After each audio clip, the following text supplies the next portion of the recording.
Hello guys. So ayan na nga, naghahanap kami ng makakainan. So ito, dito kami napadpad. So tingnan natin ang loob guys. So nung makita naman natin kung anong meron dito. First time ko makapasok dito. Happy So Halloween! Halloween pa talaga to ha. So ito yung lugar nila. Nakikita natin yung mga menu. Wait, napakamahal pala dito. 120. 120 per head for buffet. Sige, try natin guys. O, ayan. Ito na yung mga pagkain na sa hapagkainan.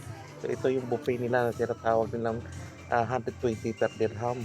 Ito yung mga handa, naka-arrange naman ng maayos. So, magaganda naman talaga ang arrangement nila. Malinis tignan.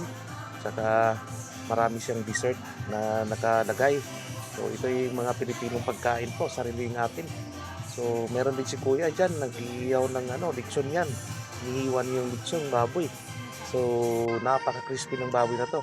Ito yung mga kumakanta habang mga customer kumakain.